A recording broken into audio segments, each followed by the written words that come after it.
merci d'avoir répondu à notre invitation. C'est très important aujourd'hui d'avoir un avis comment dire, un peu externe de la situation que nous vivons. Donc, nous avons eu la vision de l'avocat, nous avons eu la vision du banquier, et qui est la personne la mieux placée pour commencer à faire une petite analyse de la situation que l'expert comptable, puisque je pense que tu as passé les dernières semaines à finir les bilans de pas mal de sociétés. Donc, tu as une vision un peu de la réalité économique et la situation économique de la région et du Nord toulousain. Donc, Roch, tu es expert comptable, tu es commissaire aux comptes, tu es actuellement sur Toulouse, mais aussi sur l'Espinasse. Voilà, et tu travailles dans le cadre du cabinet ACA. Donc, je rappelle juste que notre interview B2R, c'est dans le premier temps, le B, c'est bilan. Le R, c'est reprise, c'est-à-dire l'activité à court terme.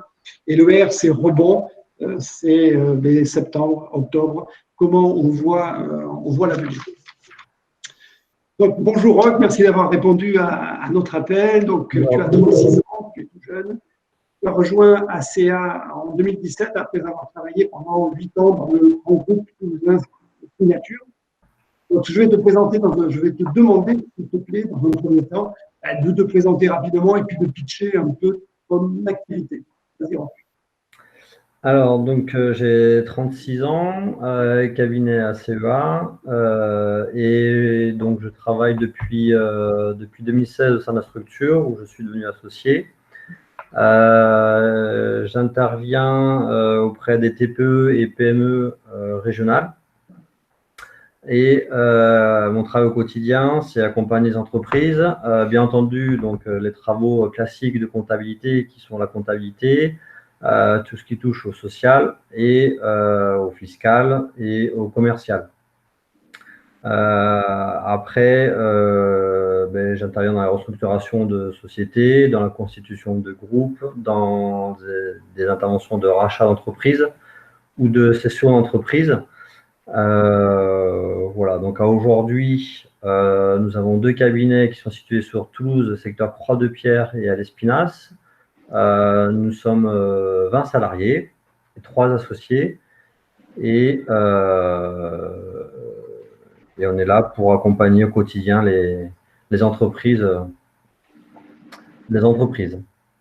Voilà. Alors, pour rentrer dans le vif du sujet, donc on a vécu une crise qui était sans précédent. Comment toi tu as vécu cette crise et d'une manière un peu plus générale, est-ce que cette crise a modifié ta façon de travailler, a modifié tes activités et par rapport à tes clients, est-ce que tes clients t'ont demandé des choses qu'ils n'avaient pas l'habitude de te demander? Est-ce qu'ils sont allés dans d'autres secteurs de ton activité? Est-ce qu'ils t'ont posé des questions? Alors, et on l'a vécu, ça a été très difficile pour 2 raisons, parce qu'il y a 2 volets. Il y a le premier volet côté client et le premier volet côté entreprise, mon entreprise. Donc, il fallait d'abord, bien entendu, gérer la crise en interne, mettre en place toutes les mesures de sécurité, mettre en place le télétravail, mettre en place les procédures de télétravail, puisque, bien entendu, tout le monde a un peu subi. Ce qui a demandé beaucoup de temps et d'énergie. Et en plus, donc il fallait, entre guillemets, dupliquer cela pour nos clients, qui étaient un peu aussi, entre guillemets, laissés pour compte, où il n'y avait pas forcément de directive de la part de l'État de comment mettre en place ces procédures dans les entreprises qui pouvaient travailler encore. Enfin, voilà, les textes législatifs tombaient au fur et à mesure et tout le monde était un peu dans le flou, donc nous compris. Et notre travail de conseil au quotidien, on subissait un petit peu en fonction des textes qui sortaient au jour le jour, en fonction de ce qui sortait dans la presse. Donc, ça a été assez compliqué et les entreprises nous ont appelés de nombreuses fois pour savoir comment il fallait faire, quelles étaient les procédures d'un point de vue social, hygiène. Et puis après, d'un point de vue financier et fiscal. Donc, on a essayé d'accompagner tous nos clients dans ces démarches. C'était assez éprouvant parce que beaucoup de demandes, bien entendu, et puis à chaque fois, des demandes assez particulières parce que ça concerne un secteur d'activité, ça concerne une catégorie d'employés, ça concerne une fiscalité particulière. Voilà, ce qui fait qu'on a un peu touché à tout. Sans trop savoir parfois ce qu'il fallait faire, ni avoir trop de certitude. Alors, bon, on y est arrivé, mais ça a été très, très compliqué. Et d'un point de vue, et les clients aussi ont été, enfin, le ressenti que j'ai au niveau des clients, c'est qu'ils ont été un peu laissés à l'abandon au niveau des entrepreneurs. Voilà, c'est un peu démunis. Qu'est-ce qu'il faut faire? Comment on fait? Avec quels moyens? Voilà. Donc, c'était assez compliqué. L'État, de manière rétrospective, l'État a mis en place des moyens, mais qui étaient à disposition que du chef d'entreprise, entre guillemets. On lui donnait un outil et il fallait qu'il se débrouille avec ça pour gérer son entreprise. Voilà, donc notamment les aides Covid, que vous savez, étaient mises à disposition sur les espaces personnels, les SIP de chaque dirigeant d'entreprise. Pourquoi ça n'a pas été fait au niveau des SIE, au niveau de l'entreprise? Grande question. Enfin voilà, il y a quelques bizarreries, je trouve, à mon sens, qui ont mis un peu en difficulté beaucoup de chefs d'entreprise. Donc, tu as eu énormément de contacts avec les clients. Avec tes clients, tu as eu peut-être des nouveaux clients, tu as eu des demandes particulières. Quelles étaient les demandes particulières que tes clients t'ont demandé? Et surtout, dis-nous comment tu as instauré le contact avec tes clients. Est-ce que tu as utilisé des nouveaux moyens tels que la visio? Est-ce que tu es resté sur du mail, du téléphone? Est-ce que ton métier a changé aussi du fait du confinement? Alors, notre principale communication a été faite par mail, dans laquelle on avait dédié 2 collaborateurs exprès à la gestion de la crise, puisque on proposait à chacun de nos clients qu'on fasse les demandes d'aide pour leur compte, que ce soit les aides Covid classiques, le volet 1, le volet 2 et des aides régionales. Donc, on avait fait des mailings réguliers pour informer nos clients de l'évolution des textes législatifs qui tombaient au fur et à mesure, pour savoir qu'est-ce qu'il fallait faire, comment il fallait faire et comment on pouvait les accompagner. Donc, on leur mettait une marche à suivre de communication avec le cabinet pour nous mettre à disposition tous les éléments dont on avait besoin pour pouvoir les aider au quotidien, faire les demandes d'aide et ainsi de suite. Donc ça, le premier moyen de communication, ça a été beaucoup par mail. Alors, en complément, donc ça a été une ligne téléphonique orientée vers les associés exclusivement ou la responsable sociale pour tout ce qui concernait le volet social, la mise en place du chômage partiel. Et ensuite, ça a été quelques courriers bien spécifiques pour nos clients, mais principalement par mail. Alors, pendant cette période, le gouvernement a mis en place certaines aides. Est-ce que, pour prendre l'exemple du PGE, est-ce que le PGE, c'est quelque chose que tes clients, est-ce que tes clients sont revenus vers toi? Et quelle est aussi ta vision vis-à-vis du PGE? Qu'est-ce que tu en penses? Est-ce que c'est quelque chose qu'il faut y aller dedans si on a un problème de trésorerie, il faut y aller dedans si on a peut-être de l'investissement à faire. Quelle est ta vision et ton opinion par rapport au PGE? Alors, au prêt PGE, il y a 2 catégories, enfin, de ce que je peux voir, 2 catégories, on va dire, de sociétés ou d'entrepreneurs. C'est qu'il y a beaucoup de prêts PGE qui ont été accordés à des entreprises qui sont saines, qui n'avaient pas forcément une nécessité primordiale d'avoir le prêt PGE.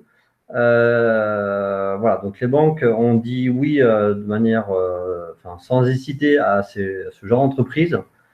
Les dossiers ont été très rapidement constitués. Alors, nos demandes particulières pour les prêts PGE correspondaient à l'obtention d'attestations de chiffre d'affaires, à des attestations de masse salariale, à des attestations de charges mensuelles récurrentes, les charges de structure tout simplement. Voilà, donc il fallait attester régulièrement l'ensemble des données fiscales et comptables en appui des demandes des prêts PGE. Donc ça, on l'a fait de manière régulière, mais ça concerne principalement des entreprises qui n'étaient pas nécessairement dans le besoin, qui avaient un certain niveau de trésorerie et qui souhaitaient simplement, purement conserver ce niveau de trésorerie dans l'hypothèse de faire des investissements pour la reprise. Voilà, et des entreprises qui étaient en difficulté, vraiment qui étaient en difficulté, là, par contre, pour elles, c'était assez compliqué au niveau des banques d'avoir le prêt PGE. Donc aujourd'hui, le prêt PGE, bon, c'est entre guillemets, c'est un sursis, vous avez un sursis de 5 ans de remboursement. Donc voilà, donc nous, notre démarche de conseil, on accompagne la mise en place des prêts PGE. Par contre, on dit prudence, attention, c'est que voilà, le prêt PGE, il faut le rembourser dans la limite de 5 ans. Voilà, donc il faut avoir une bonne gestion de trésorerie. Le cas échéant, les excédents de trésorerie, on demande, enfin, on propose, on suggère aux clients de les placer sur un compte à terme ou autre chose pour pas qu'ils y touchent forcément et qu'ils conservent, on va dire, leur activité et leur dynamisme au niveau de l'activité pour avoir un BFR qui reste constant. Voilà, pour pas trop bouger, pour sécuriser le prêt PGE qui reste, bien entendu, on va dire, une aide financière, mais à très court terme.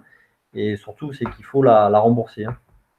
Comme toute aide. Mais aujourd'hui, on ne sait pas ce que sera septembre, octobre, novembre. Il y a beaucoup d'indépendants là qui t'écoutent. Il y a beaucoup de personnes qui se posent des questions sur ce que sera leur activité économique demain. Est-ce que le PGE, est-ce que c'est une solution? Est-ce qu'il faut le faire? Bien sûr, il faut le rembourser. Est-ce que ça peut être un élément qui va nous permettre de passer aussi les 4 prochains mois qui arrivent, d'après toi? Alors, c'est de manière globale, la mise en place du système proposé par l'État est quand même globalement bien faite. Le principal point noir reste la partie charge locative, qui, elle, est restée à la charge des bailleurs privés, sauf qu'ils sont dans le secteur public où là, ils peuvent avoir des sursis. Mais le principal point noir reste la partie locative bailleurs privés. Pourquoi? Parce que la partie masse salariale, bon, le chômage partiel qui a toujours existé, hein, anciennement c'était le chômage technique, mais ça a toujours existé et puis ça va perdurer dans le temps. Donc c'est une bonne solution, ça vous permet d'avoir des gels de cotisation. Donc ça, d'un point de vue masse salariale, c'est que du décalage de trésorerie, mais l'effet est neutre pour les entreprises. Les charges courantes, bon, quand on est indépendant, il y a quelques charges courantes qui restent le DF, le téléphone et ainsi de suite. Bon, ça, bien entendu, c'est entre guillemets à votre charge si vous n'avez plus d'activité. C'est là où le prêt PGE est intéressant. Ça vous permet de payer les quelques charges récurrentes. Par contre, le point noir, c'est quoi? Vous n'avez plus d'activité, vous n'avez plus de rentrée d'argent et inévitablement, on empile, entre guillemets, là, vous payez ces charges, mais on empile le montant à rembourser inévitablement dans le temps, à moyen terme. Voilà, donc ce qu'on observe, c'est, on va dire, la problématique du prêt PGE pour ceux qui, il faut le faire. Et après, derrière, il faut bien gérer ces sorties de trésorerie. Pourquoi? Parce que d'un point de vue social, le budget de l'État, il est annuel. Donc, à la fin de l'année, l'URSSAF et le RSI vont demander à ce que l'ensemble des cotisations qui ont en sursis de paiement devront être payées avant décembre 2020, inévitablement. Parce qu'aujourd'hui, il n'est pas question de geler les cotisations sociales de 2020. C'est en sursis de paiement, mais aujourd'hui, enfin voilà, à la fin de l'année, à mon sens, et l'URSSAF a déjà fait des demandes auprès de nos clients, il va falloir payer les cotisations avant décembre 2020. Donc aujourd'hui, les échéanciers qu'on arrive à avoir vont jusqu'à décembre 2020, sachant que pour obtenir un échéancier, il faut déjà payer les charges patronales. Salariales, pardon, excusez-moi. Salariales, c'est le patronal qu'on étale. Voilà, donc pour ceux qui peuvent le faire, le PGE est bien entendu un élément très important, mais prudence, et il faut bien gérer derrière votre gestion de trésorerie, parce qu'aujourd'hui, bon, certes, on a un délai de 5 ans, mais ça se trouve l'année prochaine, ça peut changer, les conditions peuvent changer. Aujourd'hui, c'est l'État qui finance quoi qu'il arrive et qui en garantit, mais demain, ça peut être quelqu'un d'autre, et ça peut retomber notamment sur les banques. Pour finir sur le bilan, est-ce que, d'une part, est-ce que tu peux nous dire, sans dévoiler les secrets, mais la situation économique des gens que tu accompagnes dans ton cabinet, est-ce que Parce que si on écoute la radio, si on écoute la télévision, si on écoute ce qui se dit autour de nous, déjà, c'est dur pour beaucoup de gens, c'est dur pour beaucoup d'entreprises, et on prédit que ça sera très dur pour la rentrée. Donc, toi, déjà, est-ce que la première photo que tu as des entreprises pour lesquelles tu t'occupes, est-ce que c'est comment ça va? Voilà. Et deuxième chose, mais vas-y, est-ce que tu peux répondre déjà à ça? Actuellement, c'est quand même compliqué, c'est très tendu. Le nerf de la guerre reste les marges, et le paiement des prestations ou des services ou des biens. Le contexte est très tendu. Et en plus, alors ça, c'est le premier phénomène actuel, c'est que bon, c'est compliqué. La reprise est très, on va dire, est lente, elle y est. Les gens travaillent, le secteur du bâtiment et autres tourne très bien. Mais voilà, il faut que la dynamique se remette en route. Et puis, on a des gros acteurs sur la région qui sont en forte, on va dire, forte décroissance et qui vont impacter inévitablement le secteur toulousain. Ça, c'est le premier phénomène. Donc, c'est très compliqué. Actuellement, les marges sont compliquées, sont faibles, sont plus faibles que l'année dernière. Les paiements sont durs à avoir. Enfin, voilà, tout est compliqué en fait au quotidien. C'est pas forcément. Alors, concrètement, au travail, qu'est-ce que c'est? Ça peut être par exemple technicien, qui est un technicien de maintenance, et on se rend compte qu'il adore chercher avec les clients chez qui il va pour réparer les. Luce,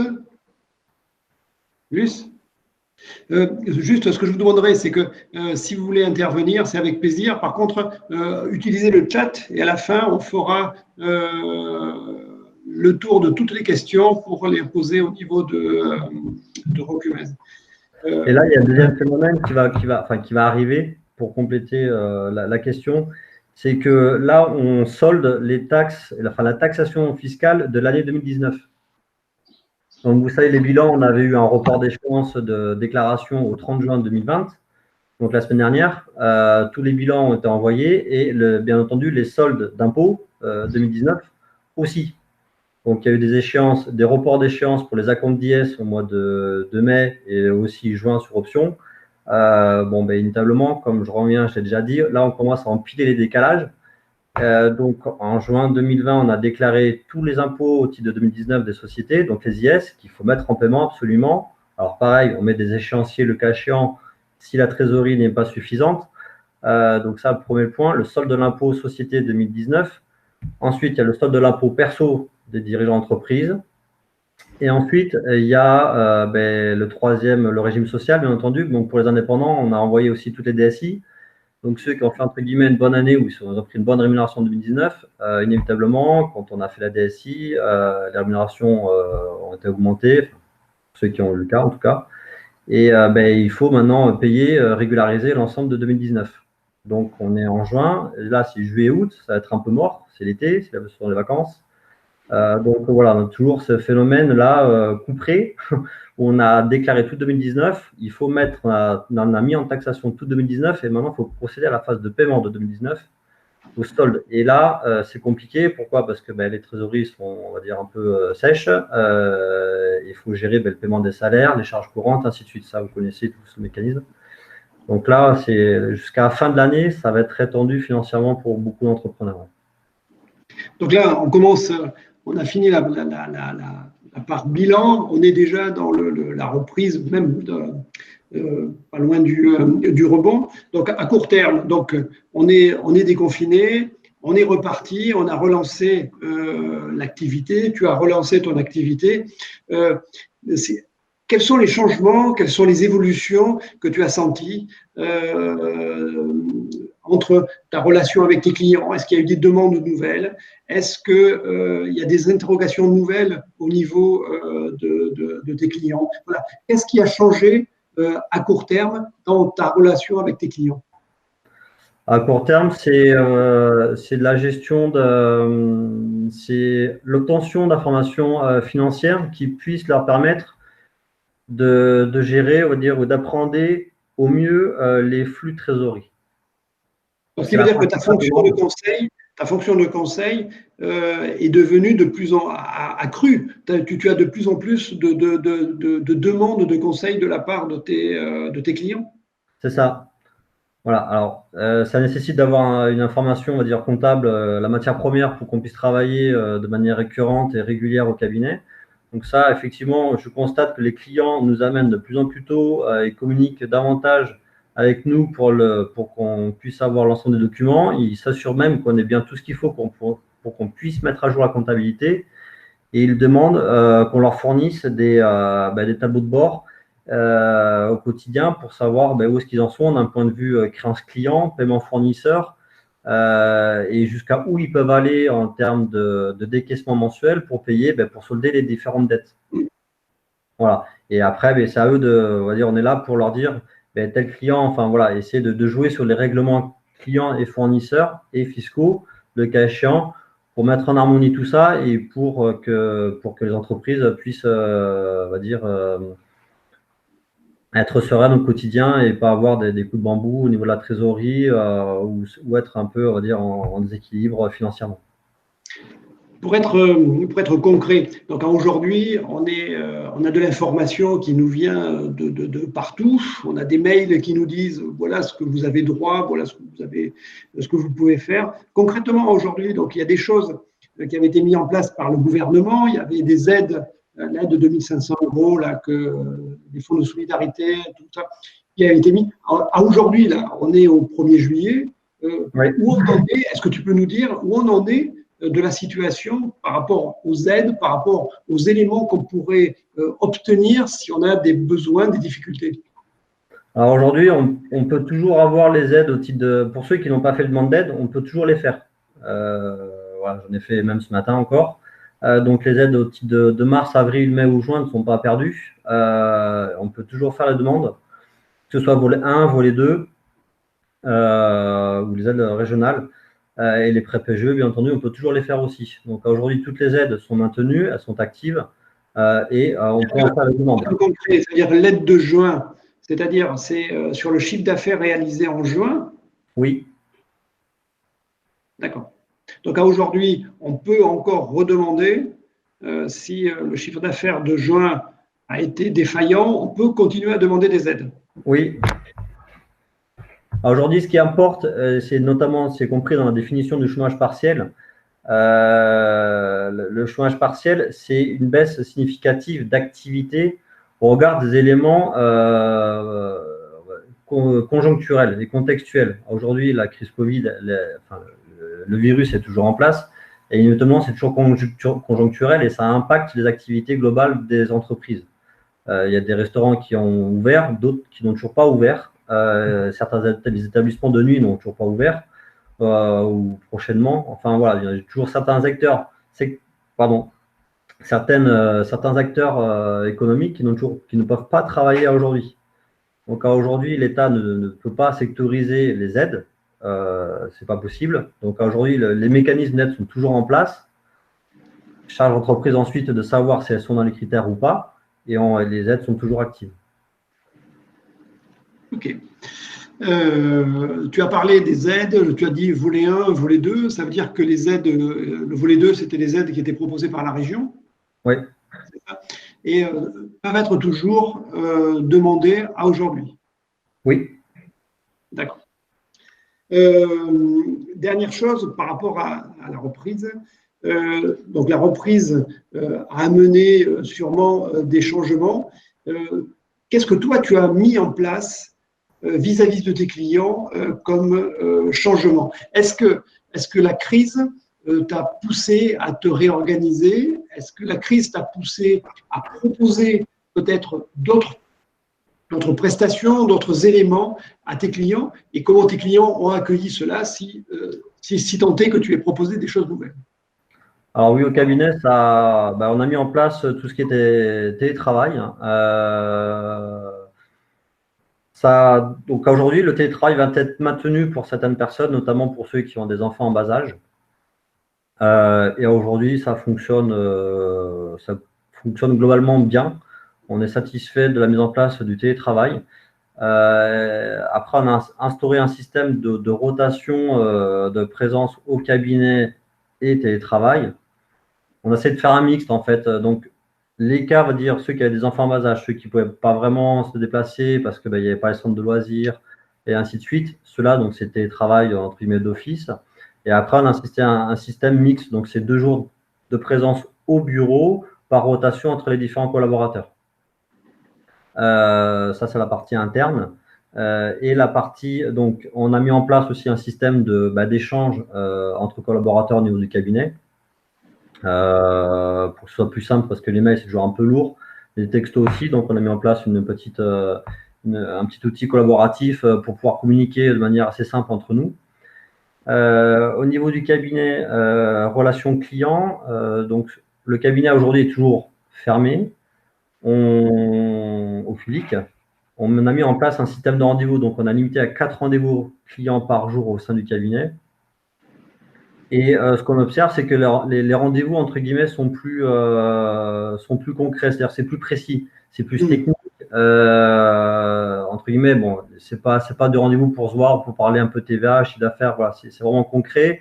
Ça se traduit par la mise en place de procédures pour le client, la mise en place de gestion au niveau dans le quotidien du client. Voilà, ce sont des rendez-vous, on va dire, très pertinents, quoi. Voilà, c'est très métier. Voilà, c'est le recul que j'ai par rapport à ça. Et on a mis en place un nouvel outil là au niveau du cabinet qui accompagne, on va dire, les entreprises au quotidien. Donc, c'est tout simplement des tableaux de bord avec un suivi de la trésorerie, un suivi du chiffre d'affaires, un suivi de marge et un suivi de la masse salariale, enfin de tous les indicateurs financiers qui est à disposition auprès de nos clients. Voilà, c'est un petit abonnement qu'on fait souscrire, pas grand-chose, mais ça leur permet d'avoir tous leurs chiffres mensuels, chiffre d'affaires, marge, masse salariale, rentabilité. Voilà, et là, ils peuvent, nous, on s'engage à fournir ce service, donc à mettre à jour quotidiennement et mensuellement toutes les comptabilités pour accompagner les clients dans la gestion de leur entreprise. Alors, pour les gens qui nous écoutent, si vous avez vraiment des questions précises, utilisez le chat et à la fin de l'interview, on puisera dans les questions que vous aurez écrites et on les posera à Recubest. Il y a déjà deux, trois questions qui sont intéressantes, donc on les dira après. Donc, le court terme, c'est fini. Pour être toujours opérationnel et pratico-pratique, les conseils à court terme, qu'est-ce que tu conseillerais, toi, d'une façon générale, à nous, entrepreneurs, indépendants, PME, TPE, à court terme? Qu'est-ce qu'il faut faire? Donc, ce que j'ai bien compris de te dire, c'est qu'il faut qu'on surveille la trésorerie, d'accord, qu'on paye nos charges. Mis à part ça, qu'est-ce qu'il y aurait comme petit conseil à faire pour que l'automne soit plus sympathique? Mais essayez d'abord de prendre des vacances, même si c'est pas forcément à l'étranger, parce que bon, tout le monde ça a été très compliqué comme mentalement, intellectuellement pour, à mon avis, beaucoup de monde. Moi-même personnellement, je suis assez épuisé. Voilà, d'un point de vue matériel. Ce qui est important, c'est pas de rester, on va dire, entre guillemets, isolé. Donc, il ne faut pas hésiter à prendre son téléphone, à appeler son expert comptable, à appeler des amis, à appeler des copains entrepreneurs et à appeler son banquier pour essayer de voir quelles mesures ou décalages peuvent être pertinents ou au contraire, quels sont les moyens qui sont à disposition qui permettent à l'entreprise de mieux gérer cette crise. Je pense que c'est très pertinent ce que tu viens de dire, c'est que souvent, quand on se retrouve en difficulté, on a tendance à s'isoler. Et je pense qu'effectivement, que ce soit le banquier, que ce soit l'avocat, que ce soit l'expert comptable, ont un rôle de conseil, d'accompagnement. Et je pense qu'il faut abuser, peut-être pas abuser, mais il faut savoir utiliser ces conseils à bon escient. Et après, effectivement, avoir la chance d'avoir des gens autour de soi qui peuvent aussi soutenir et puis ou amener des petites réponses. C'est nombreuses, donc il y avait beaucoup d'informations à traiter. On est tous des sachants, mais malheureusement, on ne sait pas forcément tout d'un coup et on ne maîtrise pas forcément tous les tenants aboutissants de chaque règle. Voilà, c'est pour ça qu'il ne faut pas hésiter vraiment à appeler plusieurs personnes. à faire des recoupements d'informations. Et à la fin, tout le monde aura, on va dire, une information qui sera exacte et vous saurez comment faire pour traiter tel événement ou telle crise ou comment gérer un prêt PGE. Enfin, voilà. C'est un effet boule de neige, un effet multiplication des connaissances. Et je vous avoue, enfin, pendant la crise, moi-même, j'ai appelé plusieurs confrères pour savoir comment on gérait tel cas. Et j'ai été appelé pour savoir comment on gérait différents cas aussi. Parce qu'on n'a pas forcément, on a des clientèles parfois un peu spécifiques, un peu ciblées. Donc, des confrères qui font que du BNC, donc ils étaient experts dans le domaine BNC, des bénéfices non commerciaux.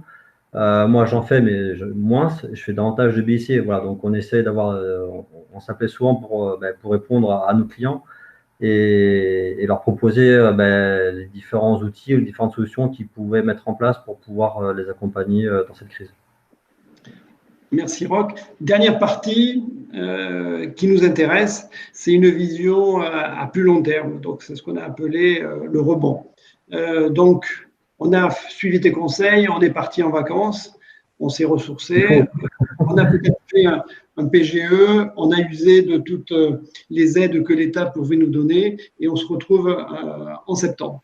Donc, toi, septembre, est-ce que par rapport toujours à tes clients, par rapport à ce que tu ressens, tu sens ou les données que tu as, comment tu appréhendes la rentrée et dans un deuxième temps, quels sont les éléments auxquels il faudrait qu'on soit, nous, attentifs pour que ça se passe le mieux possible, sachant que on prend pour postulat que la crise sanitaire est tranquille. Pour la rentrée, je suis assez optimiste.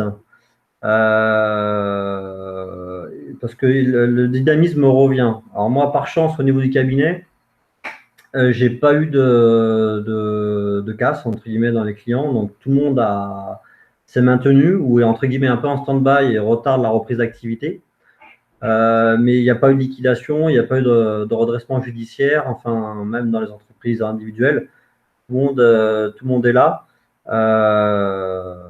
Donc, c'est une belle satisfaction pour les clients d'abord et puis pour nous parce qu'on essaie de faire notre travail quand même du mieux possible. Et par contre, la reprise, je la constate. Depuis 3 semaines déjà, je fais à peu près 3-4 créations d'entreprises par semaine. Des SAS, des SARL. Voilà, l'activité, elle redémarre.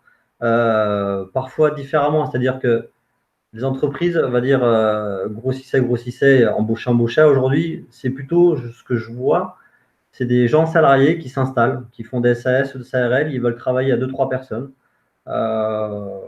C'est intéressant ce que tu nous dis, parce que là, nous, on est plutôt dans une perspective où il y a plus de fermeture et on ne savait même pas, on ne supposait même pas qu'il puisse y avoir des ouvertures. Donc, tu nous confirmes qu'aujourd'hui, il y a des créateurs d'entreprises qui ouvrent leur entreprise.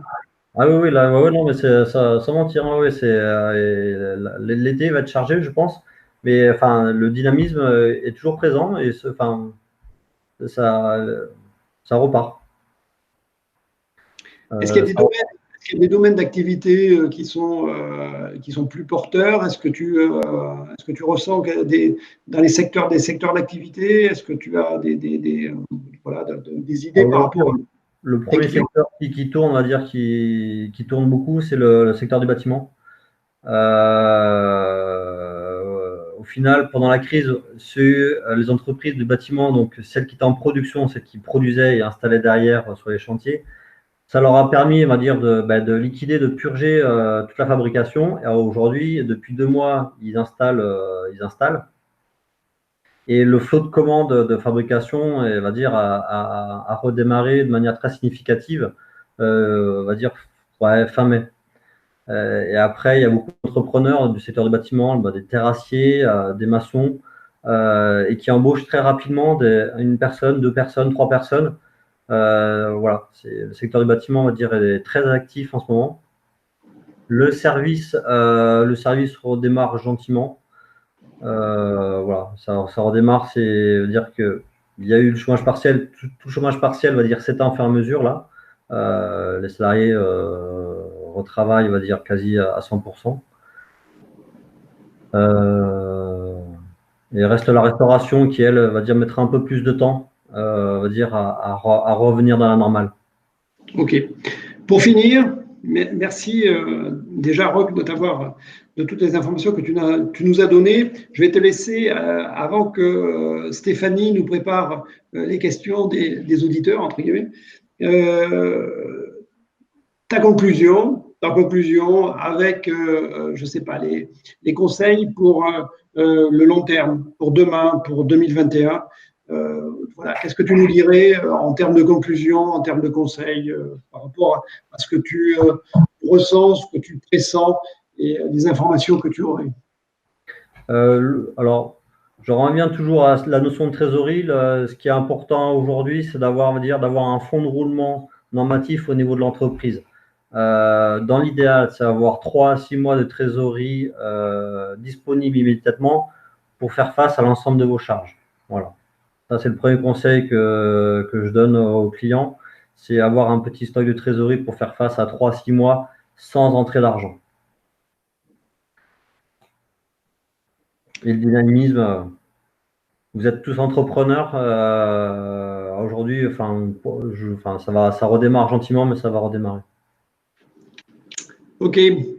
Merci beaucoup, Roch, de tes paroles. Stéphanie, est-ce que tu prends la main? Oui, il y a une question. Donc, pour les personnes qui ont touché le fonds de solidarité, est-ce que les mois vont compter pour la retraite? Ah ouf, bonne question. C'est la question. Mais pour les indépendants ou les salariés? Ah, je sais pas. Didier Sudre. Pour les indépendants?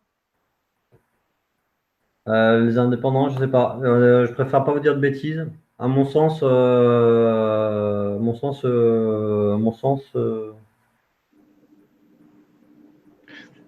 préfère pas vous dire de bêtises. Je peux vous répondre en aparté après recherche, mais je préfère pas vous dire de bêtises. Donc, je répondrai pas.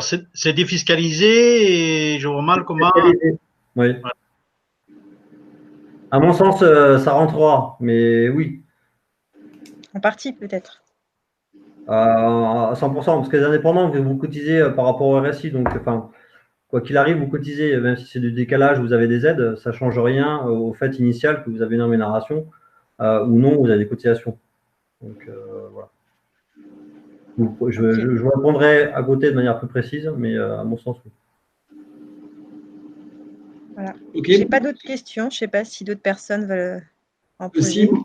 J'en ai une. C'est Philippe Jouffreau qui nous pose la question. Le site des impôts ne propose pas la demande d'aide pour la période de juin. Comment il faut faire pour la demander? Demande manuscrite aux impôts. Il faut faire une demande manuscrite aux impôts. D'accord. Et est-ce que tu sais pourquoi le système informatique ne marche pas?